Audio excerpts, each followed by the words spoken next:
C'est une excellente question parce que le cortex cingulaire antérieur, qui est une région juste derrière le cortex préfrontal, à mi-chemin entre le système limbique des émotions, puis de la régulation, et tout ça, et le cortex préfrontal qui est plus en lien avec les fonctions exécutives.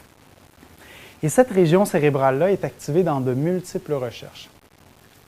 Et la plupart des recherches pointent vers l'idée que le cortex cingulaire antérieur est comme un tissu dans le cerveau qui réagit quand il y a un conflit dans le traitement de l'information.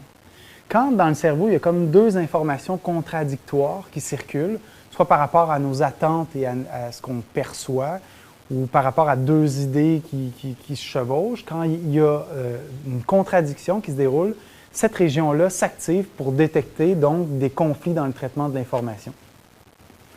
Et cette région-là, selon différents modèles, dont Botvinnik, prétend que l'activation du cortex cingulaire antérieur, le fait d'avoir un module dans le cerveau qui permet de détecter ces conflits dans le traitement de l'information-là est très utile.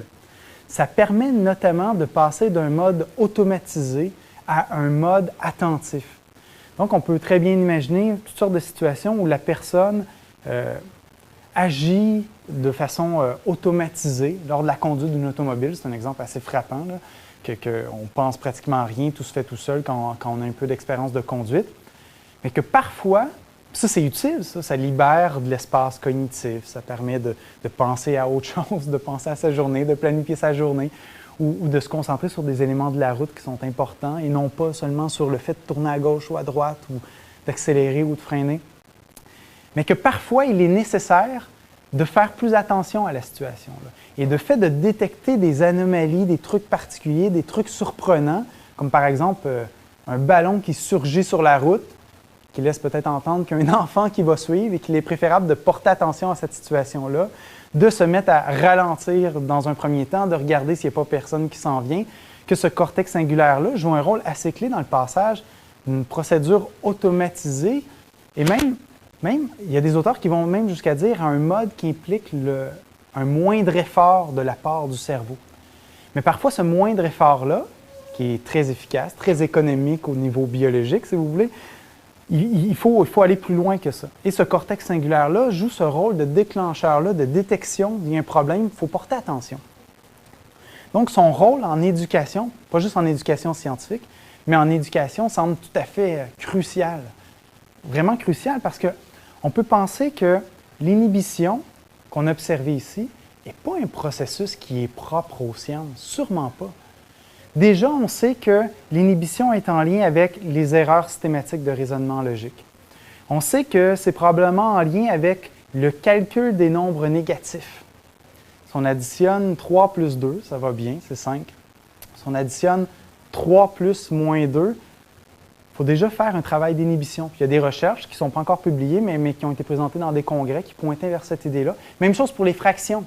Le fait d'additionner des fractions qui n'ont pas le même dénominateur implique un processus d'inhibition parce que ce n'est pas parce que, mettons, 2 plus 1 plus 2 ne donne pas nécessairement 3 si ce n'est pas sur le même dénominateur commun. Hein. On pourrait penser aussi, mais je ne connais pas de recherche à ce propos, que les erreurs systématiques commises par les enfants au niveau de l'accord des participes passées ou des règles d'orthographe, des erreurs qui sont systématiques, que l'enseignant va intervenir, mais que, encore une fois, cette erreur va se reproduire dans les textes qui vont suivre. Ça va être très difficile à changer cette erreur-là. On peut penser que l'inhibition joue un rôle important. Même en histoire, à la limite, au niveau de l'enseignement d'histoire, il y a certaines interprétations de l'histoire qui sont plus faciles que d'autres. Mais parfois, ce n'est pas les bonnes. Et des étudiants peuvent avoir tendance à interpréter certains faits d'une façon, mais grâce à un processus d'inhibition, on peut l'amener à faire davantage de nuances, à tenir compte d'éléments supplémentaires qui ne résonnent pas spontanément dans son esprit. Donc, ce cortex cingulaire antérieur-là semble crucial en sciences, mais dans tous les processus d'inhibition, parce qu'en quelque sorte, ça semble être la porte d'entrée au processus d'inhibition. Ce n'est pas suffisant par ailleurs. Hein. Si on observe l'activation du cortex cingulaire antérieur, ça ne veut pas dire qu'il y a inhibition.